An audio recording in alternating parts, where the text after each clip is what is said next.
আসসালামু আলাইকুম। জ্যাস হেমাটোর বিশেষ পডকাস্ট দ্য ডক্টর স্টাডির আজকের পর্বে আপনাদের সবাইকে স্বাগত জানাচ্ছি। আজ আমরা কথা বলবো রক্তের বিভিন্ন রকমের সমস্যা এবং তার এই বিষয়গুলো নিয়ে কথা বলার জন্য আমাদের পডকাস্টে আজ উপস্থিত আছেন একজন বিশেষজ্ঞ চিকিৎসক। আজ আমাদের সাথে উপস্থিত আছেন অধ্যাপক ডাক্তার মোহাম্মদ রফিকুজ্জামান খান, রক্তরোগ, থ্যালাসেমিয়া, লিম্ফোমা, মাইলোমা, অ্যানিমিয়া ও ব্লাড ক্যান্সার বিশেষজ্ঞ, চেয়ারম্যান, হেমাটোলজি বিভাগ, বাংলাদেশ মেডিকেল বিশ্ববিদ্যালয়, সাবেক পিজি হাসপাতাল, ঢাকা। স্যার, আপনাকে আমন্ত্রণ জানাচ্ছি আমাদের আজকের পর্বে। কেমন আছেন? থ্যাংক ইউ, আলহামদুলিল্লাহ। স্যার, রক্ত বিষয়টা কিন্তু অনেক জটিল এবং অনেক সময় দেখা যায় যে অনেক রোগীরা জানতে চায় যে আসলে রক্তের কী ধরনের সমস্যা হতে পারে। অনেকেই রক্তের বিভিন্ন রকমের জটিলতা নিয়ে জানতে চায়। শুরুতেই আমি একটু জানতে চাই যে রক্তের কী ধরনের জটিলতা নিয়ে রোগীরা আপনাদের কাছে আসেন? Thank you. রক্ত তো অনেক টাইপের ব্লাডের ডিজিজ বা রক্তরোগ থাকে, যার জন্য হরেক রকম অসুখ থাকে ব্লাডের। তো রক্তের তো ধরেন যদি 20 টাইপের ব্লাড অসুখ থাকে, 20 টাইপের সিমটম থাকে। যেমন ধরেন ব্লাড ক্যান্সারের একরকম সিমটম, থ্যালাসেমিয়া হলে একরকম সিমটম, তারপর আয়রন ডেফিসিয়েন্সি থাকলে একরকম সিমটম, তারপরে লিম্ফোমা থাকলে একরকম সিমটম, মাইলোমা থাকলে এক টাইপের সিমটম। অনেক প্রকারের যে প্রকারের ব্লাডের অসুখ থাকে বা রক্তের অসুখ হয় সেরকমই সিমটম থাকে। যদি আমরা মনে করি যেমন ব্লাডের ক্যান্সার, তখন একরকম। মেইনলি যেমন ব্লাডে যদি থাকে জ্বর, তারপরে সিমটমটা দুর্বল। এটা তো আপনি বলছিলেন যে আসলে লক্ষণগুলো কি ধরনের প্রকাশ পায়, কিন্তু রোগীদের মধ্যে যে সমস্যাগুলো নিয়ে আসছে, আপনি বলছিলেন যে থ্যালাসেমিয়া রোগের কথা বলছেন, লিউকেমিয়ার কথা বলছেন, লিম্ফোমার কথা। এই যে সাধারণ রক্তরোগ যেগুলো আছে, তার থেকে রক্তের যখন ক্যান্সার হয়, এই রোগীদের মধ্যে পার্থক্য বা লক্ষণগুলো কিভাবে প্রকাশ পাচ্ছে? রক্তের ক্যান্সার এবং নন ক্যান্সার আর কি, মানে ক্যান্সার না যেগুলি, সবই তো রক্তের একটা রক্ত রোগের একটা টাইপ। তো রক্তর ক্যান্সারের যেগুলি সমস্যা থাকে তাহলে যে মূল অনেক সিমটম তো অনেক থাকে। একটা হলো যে সিমটমগুলি বেশিরভাগই থাকে যে ফিভার, জ্বর নিয়েই থাকে বেশি। তারপরে দ্বিতীয়ত থাকে দুর্বলতা, টায়ার্ড। 3 নম্বরও থাকে যে রক্তক্ষরণ। সে হতে পারে নাক, দাঁত দিয়ে রক্ত পড়তে পারে, পেশাব দিয়ে রক্ত পড়তে, পায়খানাতে পড়তে পারে। অনেক সময় স্কিনে অনেক সময় মনে হয় যেন লালচে দাগ, আমরা তো ইকাইমোসিস বলি আর কি, লাল দাগ থাকে আর কি। অনেক সময় মশার কামড় দিলে বা গুটি গুটি থাকে, যেগুলো আমাদের দেখা যায় যে হেমাটোলজিতে বোঝে না, হয়তো স্কিনের ডিপার্টমেন্টে চলে যায় যে আমার বোধহয় স্কিনের অসুখ। তো এইগুলো মূলত সিমটম। আর সেকেন্ড হলো যারা যদি অসুখটা দিন দিন আনট্রিটেড থাকে, চিকিৎসাবিহীন থাকে, তাহলে যদি ব্রেনের মধ্যে যদি রক্তক্ষরণ হয়, মনে হয় যে ব্রেনের রক্ত হলে মাথা ব্যথার থেকে শুরু সব কিছুই হয়।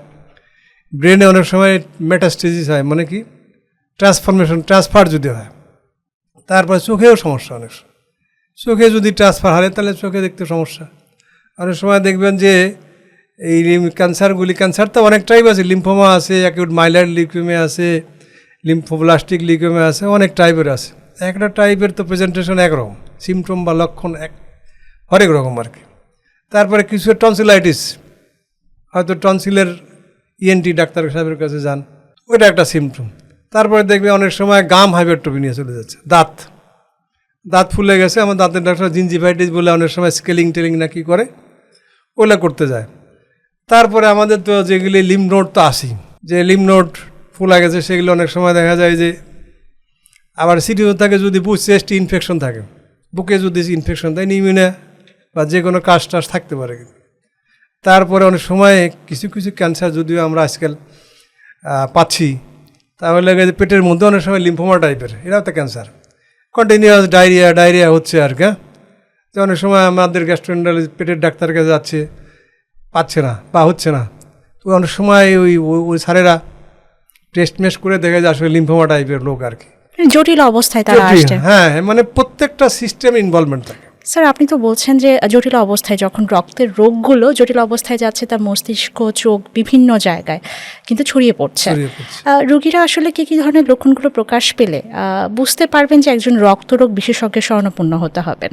এটা আমাদের তো যেমন হেমাটোলজি, আমি ব্লাডের ক্যান্সারের কথাই বলতেছি আর কি, যে বলতে কিছু ডিজিজ যদি আপনি স্ক্রিনিং টেস্টে ধরা পড়ে, রোগীর কোনো প্রবলেম নাই, হয়তো বিদেশ যাবে বা কোথাও মনে হলো যে আত্মীয় স্বজনের ব্লাড প্রবলেম আছে, উনি একটু মানে আমি আসলে আমার টেস্ট করি, সেরকম কিছু কিছু ডিজিজে আপনার 60-70% পরীক্ষা না করলে কিন্তু ধরা পড়ে না।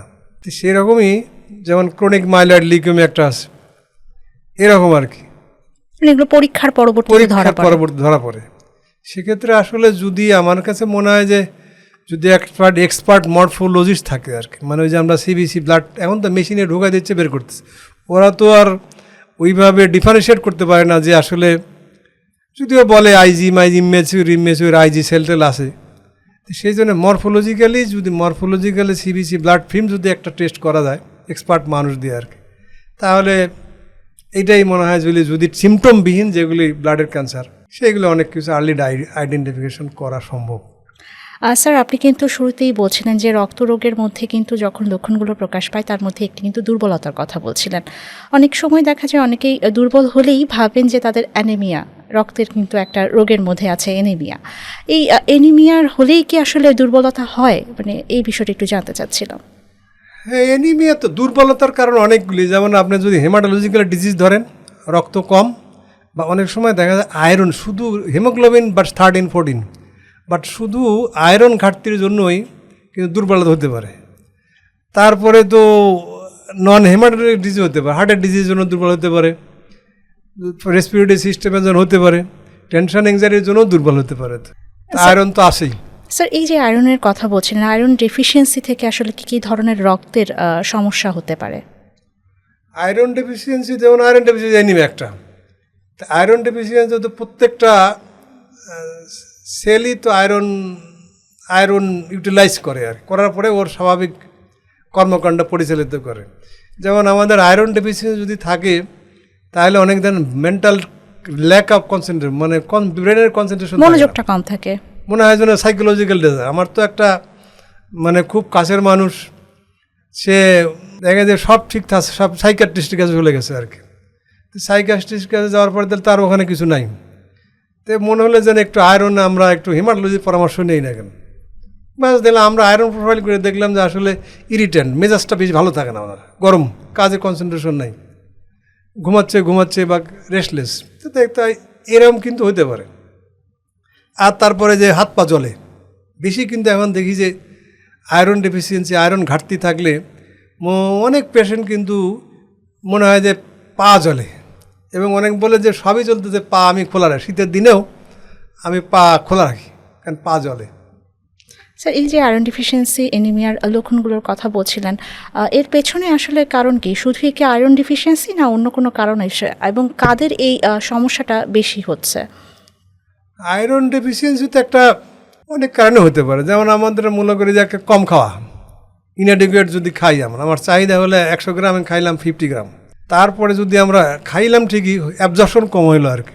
তারপরে সেকেন্ড হলো লসের মধ্যে আমাদের, যেমন যদি ছেলেদের বা মেয়েদের ভাগ করি, তাহলে কালো পায়খানা, কিছু কিছু পাইলস টাইলস অসুখ থাকে না, কন্টিনিউ হেমোরয়েডস, আপনারা তো সার্জন মানুষ, তাহলে দেখবেন যে এই কন্টিনিউয়াস হেমোরয়েডস রক্তপাতের জন্য হয় আর কি। তারপরে হেমাচুরিয়া হয়, পেশাব দিয়ে ব্লাড টালার যাচ্ছে আর কি, রক্তক্ষরণ, পেশাবের রক্তক্ষরণের জন্য হয়। আর অনেক সময় হয় কি কন্টিনিউয়াস ম্যাল অবজর্পশন, মানে খায় ঠিকই বাট হজম হয় না আর কি। আর আজকাল তো কিছু হয় যে খায় না আর কি, ওই খাচ্ছে, আপনি ধরেন ওই যে কী সব ফল টল আছে না, শাকসবজিটা কম খাচ্ছে, শাকসবজি কম খাচ্ছে, ওই যে লাল কি ফল পাওয়া যায় যে ওইগুলি খাচ্ছে, কিন্তু চাহিদা অনুসারে কিন্তু সাফিসিয়েন্ট না আর কি। ড্রাগন যেগুলো খায়, ড্রাগন আর কি লাল থাকে। আপনি যেহেতু ড্রাগনের কথাটাই বলছিলেন, অনেকেই ভাবে যে ড্রাগন জাতীয় ফল, অর্থাৎ লাল ফলটা খেলেই আসলে আয়রনের যে ঘাটতিটা আছে সেটা পূরণ করা সম্ভব। অনেকে কিন্তু চিকিৎসকের শরণাপন্ন হন না। এই বিষয়টাই স্যার আপনার কাছে, আমাদের দর্শকরা যারা আছে তাদের সচেতনতার জন্য আপনার কাছে একটু জানতে চাই যে আসলে তারা কতটা সঠিক এই কাজগুলো যে করছেন। আমি আমার চেম্বারে যেগুলো বলি আর কি, আজকাল তো ড্রাগন খাওয়া মানুষ বেশি, কিন্তু হয়তো হিমোগ্লোবিন কম, আমি বলি আমরা এটা আবার হিমোগ্লোবিনের আয়রনের আবার লেভেল থাকে, সিভিয়ার আয়রন ডেফিসিয়েন্সি থাকলে সেগুলোর ক্ষেত্রে বলি যে ড্রাগন বা ফল আল্লাহর নিয়ামত খাবেন, তবে এই ফল যদি আজীবনও খান তাই ডেফিসিয়েন্সি কারেকশন হবে না, আপনাকে হয় ট্যাবলেট খাইতে হবে বা সেই অনুসারে ইনজেক্টেবল ফর্মে নিতে হবে। যার জন্য ড্রাগন সম্পর্কে যে আছে মাইল্ড খাইবেন, যে কোনো যে পানির মধ্যে তো আয়রন আছে, সব কিছুর মধ্যে আয়রন আছে, কিন্তু ওই ট্রিটমেন্টবিহীন ড্রাগন খাইলে কিন্তু কারেকশন লাভ হচ্ছে না, কারেক্ট হওয়ার সম্ভাবনা খুব কম, যদি ওই বলেন সিভিয়ার আয়রন ডেফিসিয়েন্সি নেবে। এবং স্যার আরেকটি বিষয়টা জানতে চাই যে এর সাথে কিন্তু বিটরুটও অনেকে খাচ্ছে, বিটরুট খাচ্ছে। হ্যাঁ, এই বিষয়গুলো আসলে তারা অবশ্যই যখনই আপনি বলছেন যে লক্ষণগুলো প্রকাশ পাবে, শুধুমাত্র ফলের উপর নির্ভর না করে অবশ্যই একজন রক্তরোগ বিশেষজ্ঞ শরণাপন্ন হতে হবে। স্যার আরেকটি রক্তরোগের সমস্যার মধ্যে কিন্তু আমরা প্রায়শই শুনি, সেটা হচ্ছে থ্যালাসেমিয়া। এই রোগটি সম্পর্কে একটু আপনার কাছে জানতে চাই। থ্যালাসেমিয়া আসলে রক্তরোগের মতো একটা টাইপ, এক টাইপের রক্তেরই রোগ। এইটা সাধারণত জন্মগত, বংশগত, মানে ফ্যামিলিয়াল, বাপ মায়ে থাকলে ছেলেমেয়ের হওয়ার সম্ভাবনা, কিন্তু হবেই তা কিন্তু না। অনেক টাইপের আছে, কিছু আছে ক্যারিয়ার আছে, রক্ত জীবন বাড়া নো প্রবলেম, হয়তো বা মেয়েদের ছেলেদের ক্ষেত্রে ওই 70-80 বছর বয়সে যখন আর খাই কম বা অন্য কোনো ডিজিজের যখন কম্বিনেশন থাকে তখন ডাক্তারের কাছে আসে, সেখানে আমরা পরীক্ষা করি যে একটু হিমোগ্লোবিন কম, তখন আমরা অনেকগুলো কারণ খুঁজতে যাই, তখন পাই। কিছু আছে ক্যারিয়ার, আর কিছু আছে হলাগা ছাপালার আর কি, মানে ট্রান্সমিশন ডিপেন্ডেন্ট, সোজা যেটা বলি আমরা, যদিও আর নন ট্রান্সমিশন যেগুলি জীবন সুস্থ রাখার জন্য রক্ত দরকার হয় অথবা আরও ইনভেসিভ চিকিৎসার দরকার হয়, সেগুলি বলে ট্রান্সমিশন ডিপেন্ডেন্ট, মানে ব্লাড দিয়ে উনি সুস্থ জীবনযাপন করে। আর যেগুলি আছে হলাগা যে ট্রান্সমিশন ব্লাড লাগে না আর কি, এমনি আছে বাট তোর জীবনে কোনো প্রবলেম করে না, সেইগুলি আমরা কেরিয়ার বলি, বাহক বলি, এইগুলি আর কি। মানে যে জিনটা বহন করছে, একটা হচ্ছে ক্যারিয়ারের কথা বলছেন, আরেকটি হচ্ছে সাফারার, সাফারার, সে রোগটা ধারণ করছে। ধারণ করছে। এই যে স্যার আপনি দুটোর বিষয়ের কথাই উল্লেখ করলেন যে একটা হচ্ছে সারা জীবনই বহন করে যাচ্ছে, কোনো সমস্যা হচ্ছে না, আরেকটা যারা হচ্ছে সমস্যাটাই ভুগছেন, তারা বিভিন্ন রকমের জটিলতায় ভুগছেন, অনেকের রক্ত বারবারই দিতে হচ্ছে। এই বিষয়টাতে যাওয়ার আগে আমি একটু জানতে চাই যে স্যার থ্যালাসেমিয়ার বিষয়টা যখন আসে, প্রসঙ্গটা আসে, আত্মীয়ের মধ্যে বিয়ের বিষয়টা কিন্তু উঠে আসে। আসলে এই যে আত্মীয়ের মধ্যে বিয়েটা হলেই কি থ্যালাসেমিয়া, তার অনাগত সন্তানের থ্যালাসেমিয়া রোগ হবে? এই থ্যালাসেমিয়া কিন্তু আত্মীয় স্বজনের সাথে বিয়ার সম্পর্ক নাই, তবে ওই আত্মীয় যদি থ্যালাসেমিয়া বাহক হন তাহলে হিসাব করতে হবে, যে তাছাড়া এখন আত্মীয় অনাত্মীয় বলে রক্তের গ্রুপেরও কোনো সম্পর্ক আছে? গ্রুপের সাথে থ্যালাসেমিয়ার কোনো সম্পর্ক নেই, সম্পর্ক শুধু একটাই, ওই ছেলে বা মেয়ের থ্যালাসেমিয়া রোগের বাহক আছে কি নাই। এই ক্ষেত্রে স্যার এই যে বাহক আছে কি নাই, এই বিষয়টি নির্ণয় করা যায় কিভাবে? একটা হলো যে স্ক্রিনিং টেস্ট আছে একটা, ওই যে বললাম ব্লাডের সিবিসি, কমপ্লিট ব্লাড কাউন্ট, আর যদি next specific test haemoglobin electrophoresis, এই দুইটা টেস্ট করলে সাফিসিয়েন্ট। যে তবে এর কিছু কিছু ক্ষেত্রে ওই যে আয়রন ডেফিসিয়েন্সি থাকলেই অনেক সময় যে বাহকগুলি মনে হয় যে নর্মাল, রিপোর্ট নর্মাল আসে, সেক্ষেত্রে ফার্স্ট স্টেপ সিবিসি ব্লাড করতে হবে, শেষ হচ্ছে আয়রন প্রোফাইল বললাম, আয়রন প্রোফাইল করতে হবে। আয়রন প্রোফাইল যদি নর্মাল থাকে, তাও যদি হিমোগ্লোবিন কম থাকে, সেই ক্ষেত্রে কিন্তু ইলেকট্রোফোরেসিস করলে মোস্ট অফ দি কেসে এই থ্যালাসেমিয়া নির্ণয় করা সম্ভব, মানে সঠিক সময় রোগটি ধরা পড়ে। হ্যাঁ। এবং প্রাথমিক পর্যায়ে যদি স্যার ধরা পড়ে, সেক্ষেত্রে কি রোগী সুস্থ স্বাভাবিক জীবনযাপন করতে পারবে? থ্যালাসেমিয়া যেগুলির জন্য ব্লাড লাগে, মানে জীবন সুস্থ থাকার জন্য ব্লাড ট্রান্সফিউশন লাগে, সেগুলির জন্য তো চিকিৎসা শুরু থেকেই করতে হয়। আর যেগুলি যেমন বিটা থ্যালাসেমিয়া, টেট মানে বাহক, ও ডাক্তারের কাছে আসেও না, আসার দরকারও নেই। কিন্তু যেগুলি ওই রক্ত কম, হিমোগ্লোবিন 9-এর নিচে আসে, 8-এর নিচে আসে, বা কর্মকাণ্ড করতে দুর্বল, টায়ার্ড, সেইগুলির চিকিৎসা লাগে।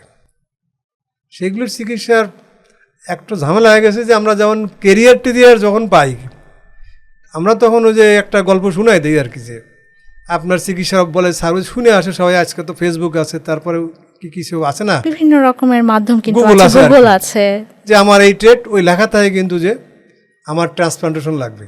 ট্রেট বা বাহক বা এর যে ট্রান্সপ্লান্টেশন লাগে না, ও মাথার মধ্যে কিছুই থাকে না।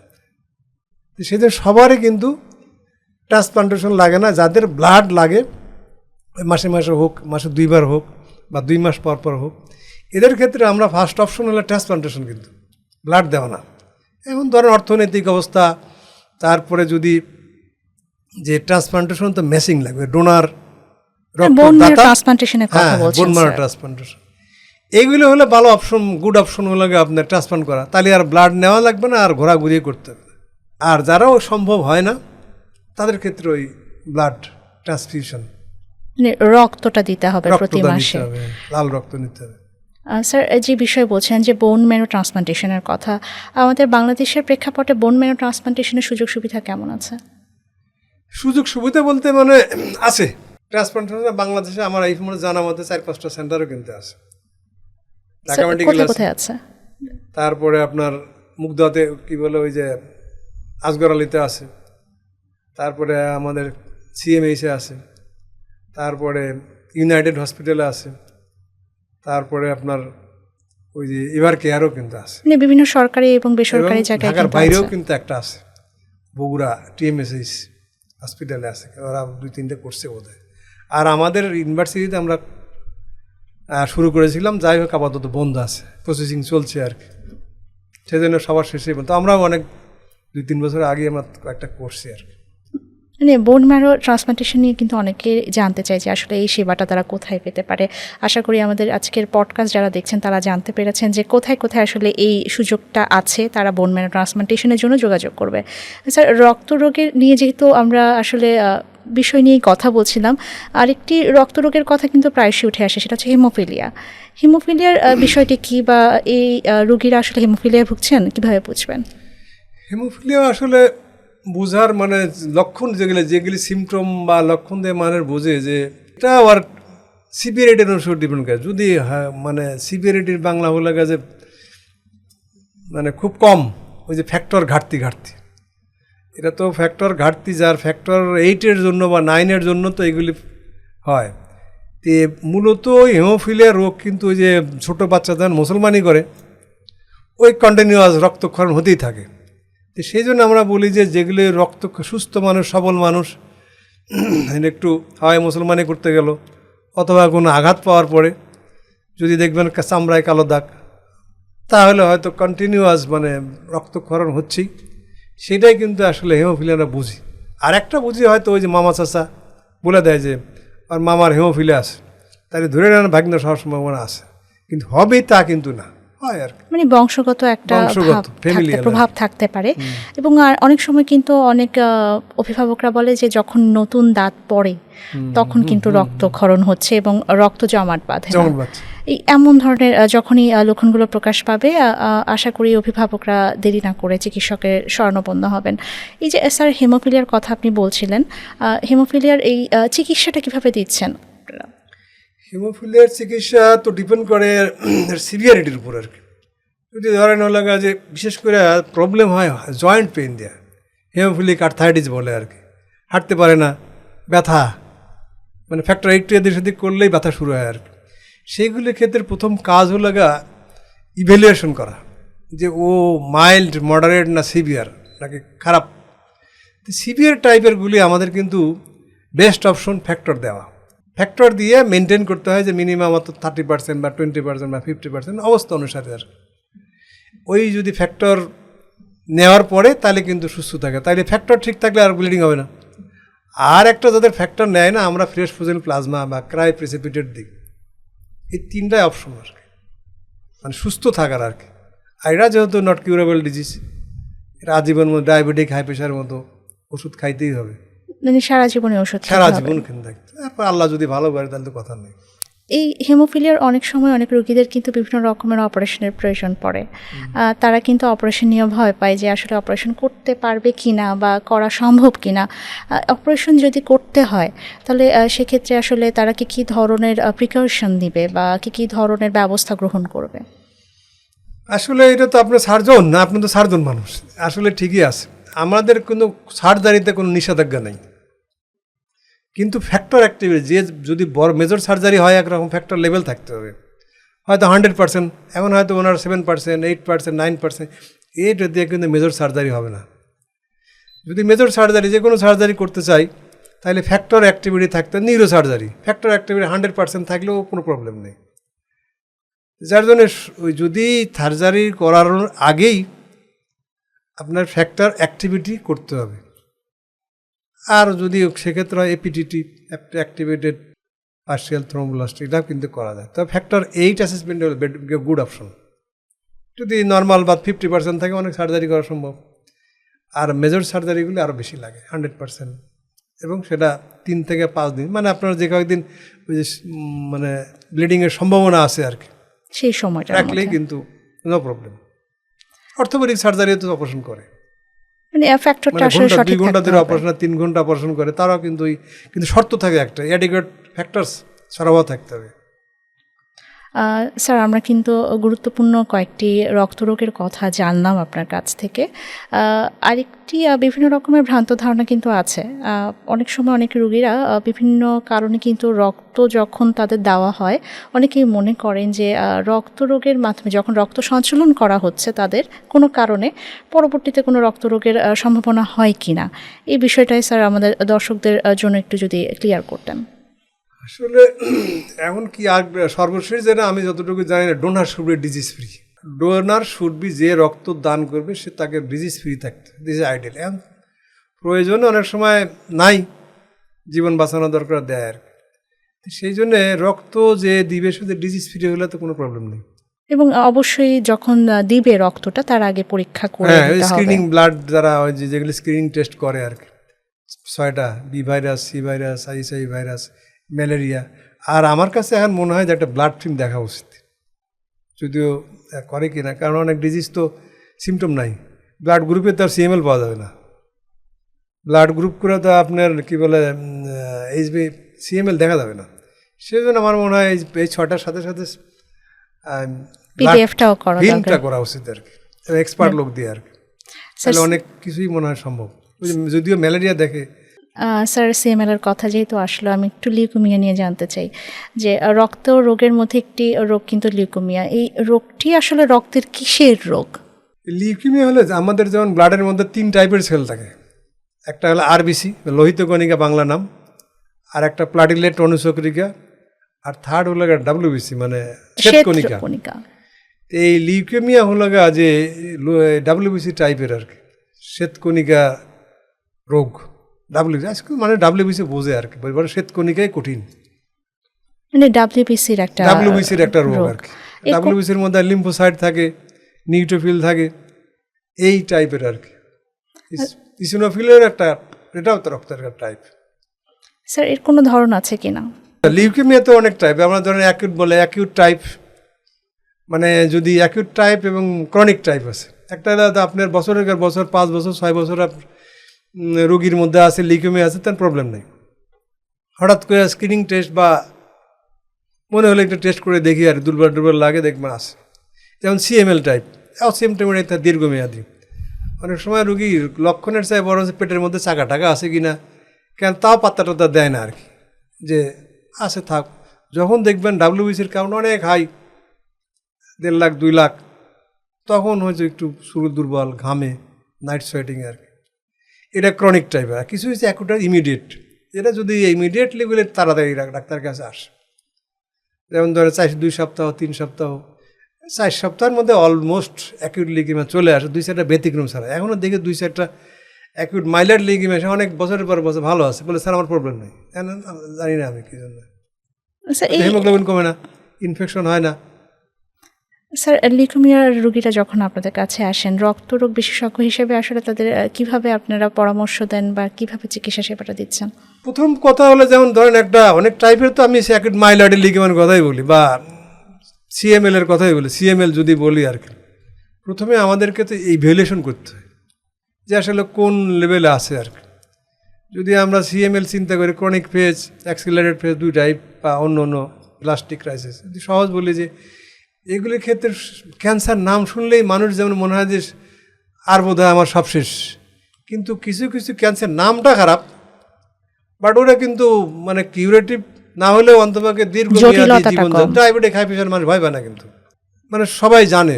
যার জন্য ব্লাড ক্যান্সার নাম শুনলেই রুগীর চেয়ে বরং রুগীর আশেপাশের লোক হলে তার অস্থির করে দেয়, তোমার আর সে রক্ষা নেই, অত রুগীর প্রবলেম নেই।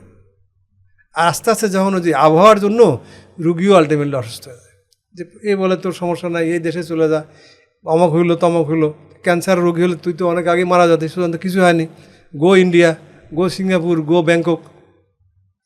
যার জন্য সব টাইপ থাকলেও প্রেজেন্টেশন একরকম না আর কি। স্যার প্রেজেন্টেশন যেহেতু বলছিলেন যে লক্ষণগুলো আসলে একরকম না, লক্ষণগুলো আসলে কিভাবে প্রকাশ পেলে বা পার্থক্যটা কিভাবে করবে একজন রোগী আক্রান্ত হলে? আসলে যদি অ্যাকিউট লিউকেমিয়া হয় না, তাহলে আপনার অ্যাজ আর্লি অ্যাজ পসিবল চিকিৎসা নিতে হবে। এবার তো চিকিৎসার ডিফারেন্ট টাইপ আছে, কিছু কিছু চিকিৎসা তো হসপিটালে ভর্তি থাকার পরে নিতে হয়।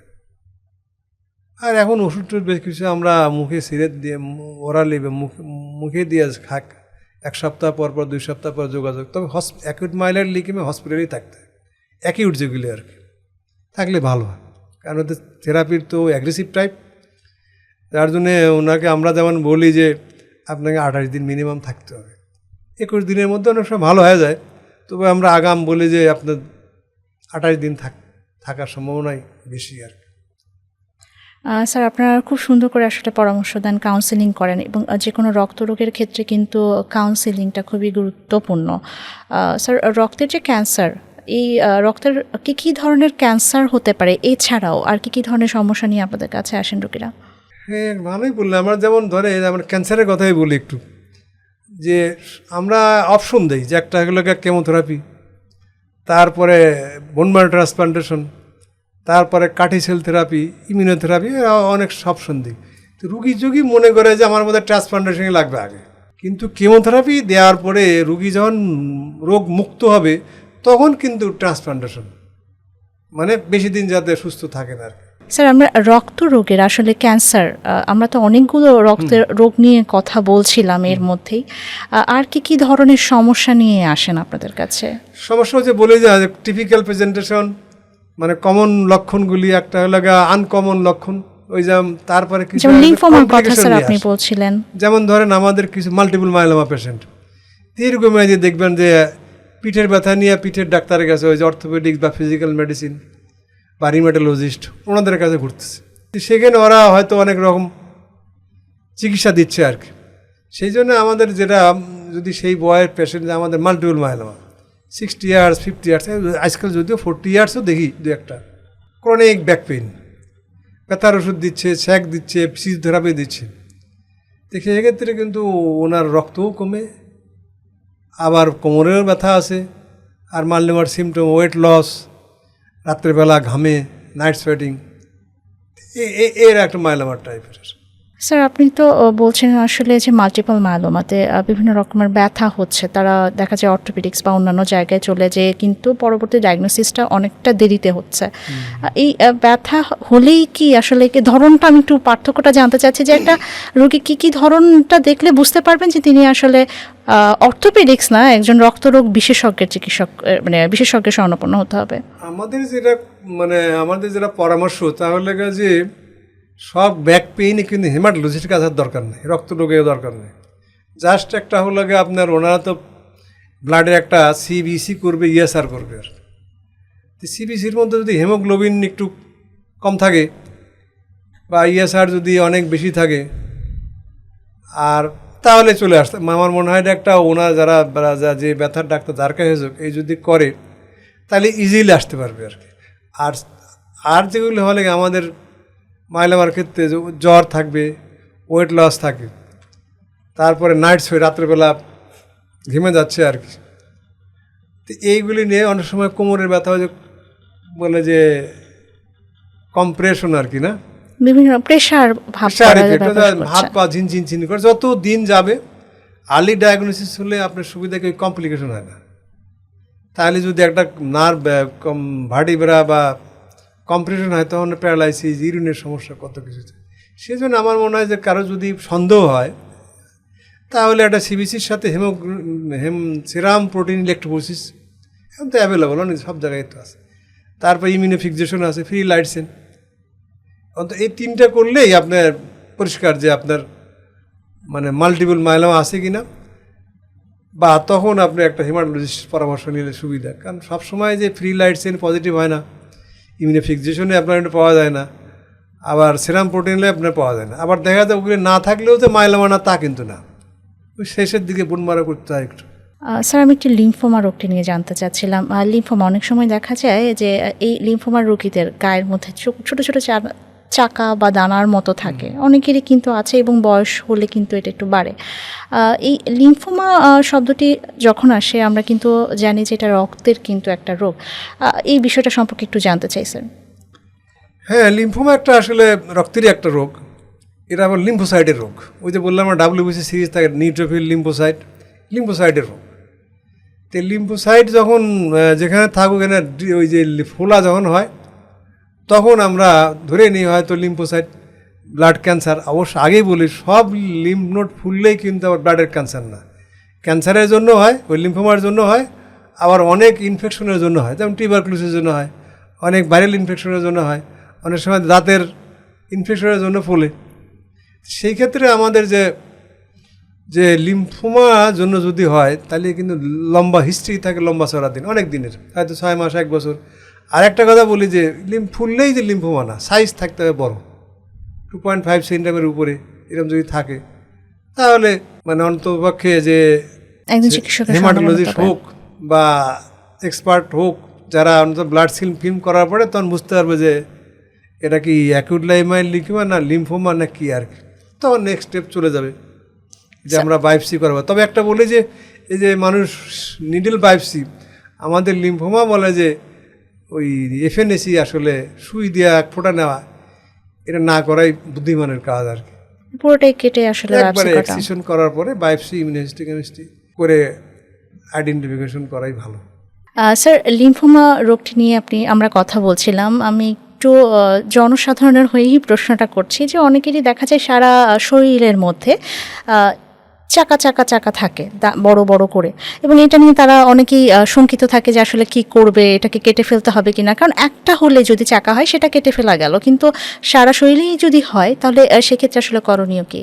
আসলে হেমাটোলজির ক্ষেত্রে যে চাকা চাকা মানে আমি তো লিম্ফোমা বলি, লিম্ফ নোড বুঝি আর কি। অনেক সময় জেনারেলাইজড লিম্ফোডেপেথেম অনেক জায়গায় এখানে থাকবে, তারপরে এখানে থাকে, এই যে একজিলাতে থাকে, এখানে থাকে, অনেক সময় এখানে থাকে, আর তো পেটের মধ্যেও থাকে। তো সেই ক্ষেত্রে যে আমাদের যেটা পরামর্শ, কাটার কথা বলছি না, তবে যদি কাটতেই হয় যে সার্জনের মতো কাটলে বায়োপসি বা ইমিউনোহিস্টোকেমিস্ট্রি করে ফেলতে হবে। তাহলে একটা আর্লি ডায়াগনোসিস বলেন বা অ্যাকিউরেট ট্রিটমেন্ট বলেন, এটা কিন্তু সম্ভব। কারণ যে এর আবার স্টেজ আছে, কিন্তু স্টেজ 1, 2, 3, 4। স্টেজ 1-এ প্রবলেম নাই, স্টেজ 2-তে খুব একটা প্রবলেম নাই, প্লাস মাইনাস। স্টেজ 3 এবং স্টেজ 4 কিন্তু যতই দিন যাবে ততই ওনার রক্ত কমবে, হ্যান করবে, তাম করবে, জ্বর আসবে, যার জন্যে ওই কাটলেই বায়োপসি করে ফেল দিতে হবে, সে যেখানকারই করুক। স্যার, এই যে লিম্ফোমা রোগীরা যখন আসেন, চিকিৎসা সেবা নিয়ে একটু জানতে চাই যে চিকিৎসার সুযোগ সুবিধাগুলো কোথায় কোথায় আছে? সুযোগ সুবিধা এখন তো সহজ চিকিৎসা এগুলি। এখন তো কিছুদিন পরে আমার কাছে মনে হয় গ্রামে গঞ্জে শুরু করে। আমার দু একটা রোগী টোগী আমাদের যা আসে, আমরা যখন বলার পরে মনে হয় যেন বাড়িতেই চিকিৎসা নিতে পারবে আর কি। এখানে প্রত্যেক বাংলাদেশের তো যতগুলি আগের পুরানো মেডিকেল সব জায়গাতে হেমাটোলজি ডিপার্টমেন্ট আসেই, আর অনেক প্রাইভেট হসপিটালেও কিন্তু আছে। প্রথম কাজ হলো ডায়াগনোসিস অ্যাকুরেট হওয়ার পরে আপনার কিমোথেরাপি তো আপনি যে কোনো প্রতিষ্ঠানেই দিতে পারবেন, যেখানে এক্সপার্ট নার্স, এক্সপার্ট ডাক্তার আছে, সব জায়গায় সম্ভব। সারা বাংলাদেশে আসলে চিকিৎসাটা পাচ্ছে, প্রত্যেক জেলা শহরে সম্ভব। উপজেলা অনেক সময় যদি থাকে, এখন তো উপজেলা তো অনেক ভালো ভালো ডাক্তার আছে, হ্যাঁ, সুপারভিশন, কোনো কমপ্লিকেশন হয়। তো আমরা সাধারণত বলি প্রথম সাইকেল, যেমন লিম্ফোমা, নন হজকিন লিম্ফোমা যদি কেমোথেরাপি দিই, প্রথম সাইকেলটা আমরা বলি যে আমাদের সুপারভিশনে নেন। যদি কোনো কমপ্লিকেশন না হয় তাহলে বললে আপনি এখন ওই জেলা শহরেই দিতে পারবেন। স্যার, আমরা বিগত প্রশ্নেও কিন্তু চিকিৎসা করছিলাম যে মাল্টিপল মায়োলোমা রোগটি নিয়ে। মাল্টিপল মায়োলোমার রোগীরা যখন আসেন, এই রক্তের যে কোনো সমস্যা কিন্তু যখন এটা যেহেতু একটা জটিল সমস্যাগুলো যখন আসে রোগীরা কিন্তু ভয় পান। চিকিৎসা সেবা আসলে কোথায় নেবেন? মাল্টিপল মায়োলোমার রোগীদের ক্ষেত্রে আসলে কীভাবে আপনারা চিকিৎসা সেবা দিচ্ছেন এবং কোথায় কোথায় সুযোগ সুবিধা আছে? মাল্টিপল মায়োলোমার নাম শুনলে রোগী ভয় পায় কম, কিন্তু যদি একবার শুনে যে এটা একটা ক্যান্সার, তাহলে কিন্তু ঘামা শুরু হয়ে গেল। কারণ ক্যান্সার শব্দটা শুনলেই স্যার সবার মধ্যে একটা ভয় সৃষ্টি হয়। উনি যে 5 বছর আগে থেকে বহন করতে পারেন, এই সমস্যা নেই। যে আজকে বললাম যে আপনার মাল্টিপল মায়োলোমা, তখন কিন্তু মনে হয় যে আমার আর নাই আর কি। চিকিৎসার সুযোগ সুবিধা যেটা বললে, আমার কাছে একটা পেশেন্ট ছিল অনেক আগের, সৌদি আরব থেকে আসছিল আর কি। তার পুরা কলাপস, ভার্টিব্রাল কলাপস, মানে তো সেইখানে ডায়াগনোসিস করার পরে এখন কেমোথেরাপি নিয়ে এখন তো কুমিল্লা এসে চিকিৎসা নেয় এবং নিজে নিয়ে যে ফার্মাসি দিয়ে রাখছে একটা, ও বলে স্যার আমি আর কারোর কাছে নেই না। তো আমরা চুপচাপ থাকি। আমি যাই, উনি তেন 1 বছর বা 3 বছর ধরে আসে মেনটেনেন্স খায় আর কি। তো ওই ডাক্তারের সাথে তো কোনো অংশ কম না আর কি, মানে মনে করে আর কি যে স্যার এই কটা তো একই, সেজন্য কমপ্লিকেশন খুব একটা বেশি নাই আসলে। মাল্টিপল মাইলোমার জটিলতাটা কম, কিন্তু চিকিৎসা সেবাটা স্যার তাহলে কি সব জায়গায় এটা পাওয়া যাচ্ছে কিনা? সব জায়গায় কি সব রোগীরা জায়গায় মানে যে জায়গায় হেমাটোলজিস্ট থাকে সে জায়গায় তো হয়ই, মানে যেখানে হেমাটোলজিস্ট সব জায়গায় কিন্তু সম্ভব। তো কোনো এখন তো সাবকিউটেনিয়াস দেওয়া যায়, আইভিও দেওয়া হয়, ট্যাবলেট ফর্মেও তো আসছে, মানে ওষুধগুলো এখন অ্যাভেলেবল কিন্তু পাওয়া আমাদের যাচ্ছে। দেশে দেন ওষুধের জন্য, মাইলোমার চিকিৎসার জন্য বিদেশি ওষুধ খুব, মানে ওষুধ কেনার জন্য বিদেশে যাওয়া কোনো দরকার নেই। খুব দরকার নাই আর কি। স্যার, রক্ত রোগের মধ্যে আরেকটি রোগ আইটিপি প্রায়শই শোনা হয় এবং অনেক রোগীরাই আইটিপিতে ভোগে। এই রোগটি সম্পর্কে একটু জানতে চাই। আইটিপি যেটা আমরা সহজ যেটা বলি যে এই মানুষ রোগ নির্ণয় হয় বা বুঝতে পারে, ব্লাড টেস্ট করতে গেলে সিবিসি প্লাটিলেট কম দেখলো, প্লাটিলেট তার 30,000, 3,000, 30,000, 25,000 ইত্যাদি, কিন্তু তার কোনো সিমটম নেই। আর আইটিপির সিমটম বা প্লাটিলেট কমার সিমটম তো দাঁত রক্ত পড়া, নাক দিয়ে রক্ত পড়া, বা বিশেষ করে মেয়েদের মেনোলজিয়া বেশি হয়। তারপরে বিশেষ করে স্কিনের ডাক্তারের কাছে বেশি যায়, পারপুরা ছোট্ট ছোট যে কামড়ের মতো লাল লাল দাগ, এইগুলি যায়। এখন যদি কেউ টেস্ট করে, অনেক সময় মলম টলম দিয়ে দেয় বা অ্যান্টিহিস্টামিন চুলকানি আছে তোর, বিশেষ করে যারা এই সুযোগ সুবিধা নাই টেস্ট করার, চুলকানি অ্যান্টিহিস্টামিন দিয়ে দিল। তো সেই ক্ষেত্রে যদি নাক দিয়ে দাগ দিয়ে কন্টিনিউস রক্ত পড়ে তাহলেই কিন্তু হেমাটোলজিকে চাষ। বাট এই ছোটোখাটোর জন্য ওরাই মনে করে যে না স্কিনের ডাক্তার এসে গেলাম। তো এইটা হয় কি একটা, আর টেস্ট করতে গেলে কিন্তু পাওয়া যায় যে প্লাটিলেট কম। প্রেজেন্টেশনের ফর্মুলা এই দুইটাই আর কি, একটা হয় ওই ব্লিডিংয়ের সিমটমগুলি রক্তক্ষরণের, নাক দাঁত আর স্কিন, আর অনেক সময় পেশাবের রক্ত খুব কম, আর হলো যে কালো পায়খানা। আর যদি আরও সিভিয়ারিটি থাকে তাহলে ব্রেন হেমোরেজ, সব হেমোরেজ হতে পারে আর রক্তক্ষরণ হচ্ছে, রক্তক্ষরণ হচ্ছে আর কি। স্যার, ডেঙ্গুর যে প্রভাব তার মধ্যেও কিন্তু একটি আছে, এই আইটিপি প্লাটলেটের লেভেল কিন্তু কমে যায়। আসলে রোগীরা পার্থক্যটা কিভাবে করবে, যেটা রক্ত রোগের কারণে না অন্য কোনো রোগের কারণে হয়েছে? এখন হলো ইমিউনোলজিক্যাল ডিস্ট্রাকশন, ইমিউন থ্রম্বোসাইটোপেনিয়া আর কি। প্লাটিলেটের ডিস্ট্রাকশন হয় বলে যে আপনার অ্যান্টিবডি মিডিয়েটেড আর কি, মানে কারণ। আমরা একসময় ভাগ করতাম কারণ ছাড়া আর কারণ। কারণের মধ্যে যদি চিন্তা করি যে ব্যাকটেরিয়া, ভাইরাস, ফাঙ্গাস, ওষুধ, যে কোনো কিছুই প্লাটিলেট কমায় দিতে পারে, কিন্তু সেরকম ডেঙ্গু ওরকম একটা কমায় দিচ্ছে আর কি। তবে ডেঙ্গু কিন্তু প্রোডাকশনও কমায় দেয়, ওই যে অ্যান্টিবডিগুলি জায়গায় ডেঙ্গু অ্যান্টিবডি যায় বোনমারের মধ্যেই, ও প্রোডাকশনও কমায় দেয় কিন্তু। যার জন্য আমাদের প্লাটিলেট কমলেই যে আপনার কারণ খুঁজে বের করতে, যে আমরা বলে 50% কারণ পাইলাম আর 50% কিন্তু পাওয়া নাও যেতে পারে। যেমন ভিটামিন ডেফিসিয়েন্সি থাকলেও, নিউট্রিশনাল ডেফিসিয়েন্সি, ভিটামিন B12 বা ফোলেট, এর জন্য একটা প্লাটিলেট কমতে পারে। তারপরে আপনি infection, B virus, C virus, Helicobacter pylori বা যে কোনো ভাইরাস ইনফেকশনেও প্লাটিলেট কমতে পারে। তারপরে ড্রাগ, এই যে বিশেষ করে এল্ডারলি যতই যাবেন তত ড্রাগ। তারপরে ধরেন কিছু কিছু আসে যে ম্যারো ইম্পেয়ারমেন্ট, মানে বোন ম্যারো অ্যাবনর্মালিটিস, না MDS অনেক সময় বলে না, মাইলোডিসপ্লাস্টিক সিনড্রোম, বা এই সমস্তগুলির মধ্যে কিন্তু প্লাটিলেট কমার পরে যে আমরা বলি কারণ আছে, কারণ নাই। কারণ থাকলে চিকিৎসার সুবিধা একটা, যে এই কারণে হচ্ছে, এই চিকিৎসা করে না। আর যখন কারণ খুঁজে পাওয়া যায় না তখন তো ভেরি ডিফিকাল্ট। ফিজিশিয়ানে হেমাটোলজির জন্য প্রবলেম, রুগীও প্রবলেম। রুগী আমরা তো বলে ঠিক আছে আপনি ধৈর্য ধরেন, কিন্তু ও মানে না, দেশ বিদেশে ঘুরে বেড়ায়। আমি একবার বোধহয় কোন দেশে গেছিলাম, বলে যে ইন্ডিয়াতেই গেছিলাম বোধহয়, যে ফর্টিসে, তো ওইখানকার পেশেন্ট আসছে অন্য কোন প্রদেশ থেকে আসছে। তখন আমাকে বলছিল আইটিপির পেশেন্ট সারা পৃথিবী ঘুরে, যদি অ্যাবিলিটি থাকে। মানে কেউ তো আর বলে না তোর ভালো হয়ে যাবে, কে বলে 100% সম্ভাবনা আবার 3 বছর পর ফেরত আসতে পারে। এই আইটিপির প্রবলেম কিন্তু। এটা কি স্যার দীর্ঘদিন ধরেই রোগটি কি, যারা আক্রান্ত হন দীর্ঘদিন ধরে কি ভোগেন কিনা? আমি যে এই কয়েকদিন আগে গেছিলাম ইংল্যান্ডে, এই ব্রিটিশ সোসাইটি অফ হেমাটোলজিতে, ওরা কিন্তু বলতেছে যে শেষ পর্যন্ত ট্রান্সপ্লান্টেশনও লাগতে পারে, যে আমরা যে ইমিউনোসাপ্রেসিভ দিয়ে রাখি। এক সময় আমরাও হয়তো 1-2 বছর পরে দেওয়ার অফ করে দিতাম, বেশ ভালো আছে দিলাম। মানে যেহেতু একটা ইমিউনোলজির কোনো কারণ ছাড়া তা কিছু ঘটে না, কারণ যেহেতু আমরা আইডেন্টিফাই করতে পারি না, সেখানে ধর দীর্ঘমেয়াদী লাগে। কিন্তু এখন ইমিউনোসাপ্রেসিভ দীর্ঘমেয়াদী হয়, দেখা যায় 3 বছর পর অফ করলাম আবার চলে আসছে। কারণ একটা হয় ইমিউনোলজিক্যাল হোক, কোনো ক্যান্সার ভিতরে থাকতেও পারে, যেহেতু কারণ ছাড়া তো কিছু ঘটে না। যদিও আমরা আইডেন্টিফাই করতে পারতেছি না হোয়াট ইজ দ্য কজ, কিন্তু কারণ তো একটা আছে। সেজন্য কিন্তু ওই চিকিৎসা অ্যাকিউট আর মেনটেন্যান্স 2 ধরনেরই আছে। অনেক দীর্ঘমেয়াদে থাকে। আর তা মেইন অপশন আমরা বলি যে প্ল্যাটিনাম 30,000 থাকলেই আপনি আর বেশি চিন্তা না করেন বা ডাক্তারের কাছে বেশি না যান। আর একটা যেটা বলি, আমি সবার জন্য বলি যে সব জায়গায় কিন্তু প্ল্যাটিলেট কাউন্ট করানো যাবে না, কারণ আজকাল তো মেশিন আছে, সবাই বলে কম্পিউটারাইজড মেশিন, কিন্তু মেশিনে ঢুকা দিচ্ছে প্ল্যাটিলেট কম 30,000, রোগী ওকে। কিন্তু দেখবেন যে যদি এক্সপার্ট লোক দিয়ে মরফোলজি ম্যানুয়ালে দেখান তাহলে কিন্তু নর্মাল।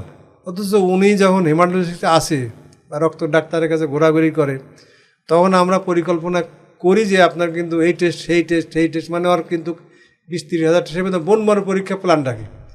কিন্তু আমরা ঠকতে দেখছি না, আমরা রিভিউ করি একটা, ও বলে আসছে যে হ্যাঁ অমুক দৃষ্টিকে থেকে আসছে যে আমার প্ল্যাটিলেট আজকে 2 বছর ধরে কম। তখন আমরা বলি যে আমরা এই টেস্ট রোগ ধরতে হলে যেহেতু আমরা 1 বছর পার, তখন ধরে নেই ক্রনিক আইটিপি, মানে ওর প্ল্যাটিলেট বোধহয় কমই আছে। তা আমরা প্রথমে দেখি যে এইটা কি অন্য রিকগনাইজড মরফোলজিস্ট, হেমাটোলজিস্ট বা এরকম এক্সপার্ট, যে ওই রক্তরোগ বিশেষজ্ঞ বা যে কোনো প্যাথোলজিস্ট ভালো আইডেন্টিফাই করতে পারে কিনা। করলেও কিন্তু এখন আমরা রিভিউ করেই ফেলি, কারণ আজকাল তো সিগনেচার সবাই দিয়ে দিতেছে, সেজন্য আমরা রিভিউ করি। তারপরে দেখি যে অনেক পেশেন্ট কিন্তু ভালোই থাকে, মানে ফলস সুডোথ্রম্বোসাইটোপেনিয়া। সেজন্য আমি বলি যে প্রথমেই ঘাবড়ানোর কোনো দরকার নেই, একবারে সরাসরি যে হেমাটোলজিস্ট আর কি, যেহেতু আমি হেমাটোলজি গল্পই করি, অথবা যে কোনো এক্সপার্ট হলেও হবে, কিন্তু রিভিউ করার পর তারপরে আপনার খুঁজতে হবে যে হ্যাঁ কারণ কী। যদি কারণ এক্সক্লুড আস্তে আস্তে করতে হবে, একদিনে না করলে অন্তত করতে হবে যে বি ভাইরাস, সি ভাইরাস বা কোনো যে রিমাটোলজিক্যাল কারণও হতে পারে, বিষ ব্যথার সাথে সম্পর্ক আছে, যে কোনো ডিজিজগুলি এই প্ল্যাটিলেট কমায় দেয়। কিন্তু আর শেষের দিকে তো বোন মারো পরীক্ষা করে দেখি যে আসলে ওই বোন মারোতে প্রোডাকশন হচ্ছে কিনা। প্রোডাকশন হলে তো বাস, তার দুশ্চিন্তার কিছু নেই। স্যার, আমি একটু ভ্রান্ত ধারণা নিয়ে কথা বলতে চাচ্ছিলাম যে প্ল্যাটলেট লেভেল যখন কমে যায়, অনেকের মধ্যে কিন্তু এই প্রচারটা আছে যে পেঁপে পাতার রস খেলে বা পেঁপে খেলে নাকি প্ল্যাটলেটের লেভেলটা মানে বেড়ে যায়। এটা আসলে দর্শকদের জন্য একটু জানতে চাই যে এটা আসলে যৌক্তিকতা কতটুকু আছে। সায়েন্টিফিক ব্যাখ্যা তো আসলে আমার কাছে রুগী আসে সব খাচ্ছে, পেঁপের পাতা খাচ্ছে, পাতা খাচ্ছে আর কি, পাতাটা খাচ্ছে, রস খাচ্ছে অনেকে। তো এখন যেহেতু সায়েন্টিফিক্যালি কোনো আমি জানি না আর কি, থাকলে থাকতে পারে, ব্যাখ্যা তো থাকলেও থাকতে পারে। যে আমার যেমন কিছু ওষুধ বের হয় আসে, যে এলটম্বোব্যাক বা এই প্ল্যাটিলেট প্রোডাকশন যে বাড়ায় দেয় আর কি, তো যদি ওষুধের মধ্যে ওই সমস্ত জিনিস কম্পোনেন্ট থাকে, যে বোন ম্যারোতে যে এলটম্বোব্যাক যে জিনিসটা আপনার প্ল্যাটিলেট প্রোডাকশন বাড়াবে, সেইটা যদি থাকে ওই পাতার মধ্যে, তাহলেও কাজ করতে পারে। কিন্তু পাতার আছে কি না সে তো ব্যাখ্যা, কাগজ টাগজ আছে কি না আমার জানি নেই, সায়েন্টিফিক পেপার আছে কি না।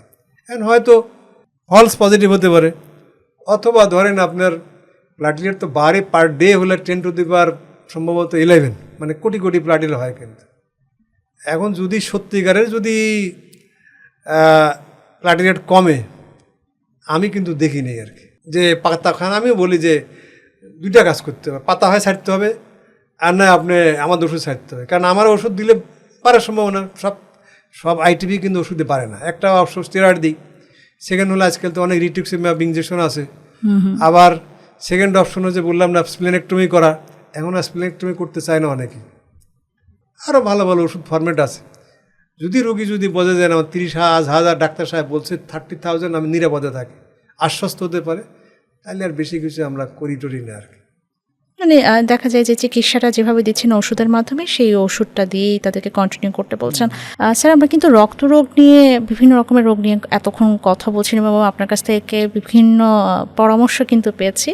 আমরা একটু জানতে চাই যে রক্তরোগ নির্ণয়ের ক্ষেত্রে যে পরীক্ষা নিরীক্ষাগুলো করা হয়, এই পরীক্ষা নিরীক্ষাগুলো কতটা গুরুত্বপূর্ণ, এবং সাথে যেই জায়গাগুলোতে পরীক্ষা নিরীক্ষাগুলো করা হয় অর্থাৎ প্রতিষ্ঠানগুলো, এটা কতটা জরুরি আসলে সঠিক হওয়া?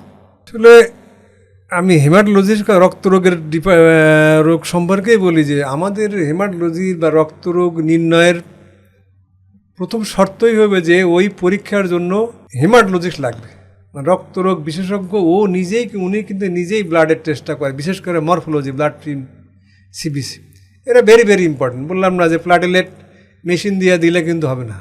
দেখবেন যে পেশেন্ট নর্মাল প্লাটিলেট, অথচ মেশিন চলে আসবে 30,000, 40,000, 50,000, কিন্তু সে গেল তার আজকে এই কালকে, কিন্তু উনি বুঝতেই পারতেছে না যে এটা ডিফেক্ট, মেশিনের ডিফেক্ট, বা মেশিন কাউন্ট করতে পারতেছে না। তো সেক্ষেত্রে আমি যেটা বলি, প্রতিষ্ঠান হলে সেকেন্ডারি, ফার্স্ট হলে ওই প্রতিষ্ঠানে হেমাটোলজিস্ট বা এই এক্সপার্ট লোক আছে কিনা, এক্সপার্ট ডাক্তার বা ফিজিশিয়ান আছে কিনা, যে মাইক্রোস্কোপ দেখে বলবে যে হ্যাঁ আপনার বাড়ি নাই। যদিও আমাদের দেশে হেমাটোলজিস্ট সব হেমাটোলজি একই, কিন্তু বাইরে কিন্তু আছে যে ক্লিনিক্যাল হেমাটোলজিস্ট, আবার মরফোলজিস্ট আছে আর কি। মানে আমি বলতেছি যে ফিজিশিয়ান বা যে হেমাটোলজিস্ট ওই মরফোলজিক্যালি আইডেন্টিফাই করতে পারবে, ওখানে যেতে হবে। আর যে প্রতিষ্ঠানে হেমাটোলজিস্ট আছে বা এই এক্সপার্ট লোক আছে, সেখানে করতে পারে। মানে সঠিক জায়গায় আসলে সঠিক পরীক্ষাটা জায়গা, করতে মানে হবে। সঠিক right place, right person, right time. Sir চমৎকার বলেছেন। আমরা একটু সচেতনতা নিয়ে জানতে চাই, কারণ আমরা সচেতনতার জন্যই কিন্তু এই আয়োজনটি করেছি। রক্ত রোগের ক্ষেত্রে সচেতনতা কতটা জরুরি? আসলে সব রোগের জন্য সচেতনতা দরকার, সব রোগ। আর হেমাটোলজিতে নতুন সাবজেক্ট, তো মানুষ কিন্তু এত ওরিয়েন্টেড কিনা আমি জানি না, ধারণাটা একটু কম। কারণ আমরা দেখি যে আমার কাছে মনে হয় যেন যে অনেক অ্যাওয়ারনেস দরকার। আর অ্যাওয়ারনেস, সচেতনতা দেখতে সব রোগই মানে রক্ত না।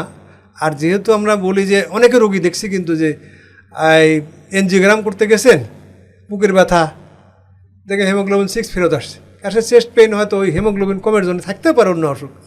তো সেই জন্য আমার প্রথম অ্যাওয়ারনেসের মানে সচেতনতা যেটা বলি, সবার উচিত যদি কেউ মনে করে যে ওনার রক্তর কোনো অ্যাবনর্মালিটি আছে কি না, একটা হলে হেমাটোলজি যদি পরামর্শ নেয়, তাহলে তো স্পেসিফিক হয়ে গেল, তাহলে কথাবার্তা নেই। সবখানে তো হেমাটোলজি যাওয়া সম্ভব না। সেক্ষেত্রে অন্তত জেগে যায় যে জেলায় বা উপজেলায় যদি ভালো সেন্টার থাকে, ভালো সেন্টার যেখানে রিপোর্টার আছে, প্যাথোলজিস্টরা সব জায়গায় থাকে, দেখি ওনারা যদি পরীক্ষা নিরীক্ষা করে, তাহলে হেমাটোলজির রোগ অনেক আর্লিয়ার আগে আইডেন্টিফাই করা সম্ভব। আর আগে যদি আইডেন্টিফাই হয়, আগে চিকিৎসা ভালো। আর শরীর ঠিক থাকলে তো সব ভালো, মনও ভালো, সব কিছু করতে পারবে আর কি। সচেতনতা খুবই গুরুত্বপূর্ণ রক্ত রোগের ভেরি ক্ষেত্রে। Very important. এই যেমন দেখেন, এসে বলতেছে যে আমার কাছে যেমন বলে যে আমার তো স্যার লিম্ফোমা, তাহলে রক্ত হয়েছে, তাহলে আমি ইন্ডিয়া যাবো। তা আমি বললাম ইন্ডিয়া যান, আমি তো ইন্ডিয়া যাওয়ার জন্য যেহেতু মন নিয়াত করছেন, আমি একটু বলি যে যদি কেউ বুঝি যে মনেও চিন্তা করে, আমি বুঝতে পারি, আমি বলি যে দেশ বিদেশ সব জায়গায় ঘোরেন। তবে আমার একটা পরামর্শ, আপনার দেশে আমরা আজকাল 150-200 হেমাটোলজিস্ট আছি, আমার এনে অন্যজনকে দেখান, 5 জন দেখালে পারে তো হয়ে গেল। বিদেশে যাইতে আপনি যাবেন, শ্বশুর বাড়ির পক্ষে একে যাবে, নিজের বাড়ি এক পক্ষে 5 জন যাবেন। ওরা যাওয়ার পরে তো হোটেলে রাখবে, এসে বলবে যে হ্যাঁ না ওনার সিরিয়াল পাইতে 7 দিন লাগবে, তাহলে 7 দিন কিন্তু হোটেলের ব্যবসা হইলো আর কি। তা হওয়ার পরে তারপরে উনি পাইলো, আর রিপোর্ট আসতে কিন্তু 1 সপ্তাহ, তখন তো টাকা শেষ, আপনি বাড়ি চলে আসেন। বরং এই টাকা দিয়ে আপনি 10টা হেমাটোলজিস্ট দেখান। বাংলাদেশে এখন অনেক এক্সপার্ট লোক আছে যেটা আপনার এই সমাধান দিতে পারে। বাংলাদেশের সুযোগ সুবিধা এখন আছে, এবং আগে যেমন চিন্তা করা হতো যে কোথায় চিকিৎসা সেবাটা পাবে, সেই বিষয়ে কিন্তু স্যার আজকের পডকাস্ট মাধ্যমে আমাদের দর্শকরা যারা শুনছেন তারা জেনেছেন যে আসলে রক্তরোগের সমস্যাগুলো সমাধানের জন্য বাংলাদেশে এখন চিকিৎসা সুবিধা আছে। ধন্যবাদ স্যার আমাদের সাথে আজ থাকার জন্য এবং গুরুত্বপূর্ণ সব তথ্য পরামর্শ দেওয়ার জন্য। থ্যাংক ইউ সবাইকে। আসলে আমি যেটা শেষ কথা বলতে চাচ্ছি কি, যে দেশ বিদেশে জায়গায় সব চিকিৎসার অপশন এখানে আছে, কিন্তু সার্ভিস হয়তো ভেরিয়েশন আছে। ইংল্যান্ডে একরকম, আমেরিকা একরকম, ইন্ডিয়া একরকম, বাংলাদেশের অপশন। এখন আমাদের দেশে সবাই সরকারি হসপিটালে আপনার গেলে যে সুযোগ সুবিধা, কর্পোরেটে গেলে তো আরও সুবিধা বেশি পাবে। সুতরাং বাইরের যে দেশে যেগুলো যাচ্ছে সব কিন্তু কর্পোরেট লেভেলের হসপিটালে ওনারা যাচ্ছে বলেই সব কিছু সার্ভিস পাচ্ছে কর্পোরেট লেভেল। আমাদের দেশে যদি এবার কেয়ার, ইউনাইটেড, স্কয়ার হসপিটাল বা যত জায়গায় আছে ল্যাবিট, এখানে কিন্তু ওই লেভেল পাবে আর কি। আর ডাক্তার তো সব লেভেল তো সব আনতে, যারা দেশ বিদেশের লেভেল তো খুব ভালো দেখি না, মানে ভালো মিনস আমাদের সে যে আমরা খারাপ তা দেখি না আর কি। না, আমাদের বাংলাদেশে কিন্তু চিকিৎসা সেবাটা পাওয়া যাচ্ছে, যেটা যাচ্ছে, হ্যাঁ। তারা বাইরে যেয়ে নেওয়ার চেষ্টাটা করছে। ধন্যবাদ স্যার। Thank you.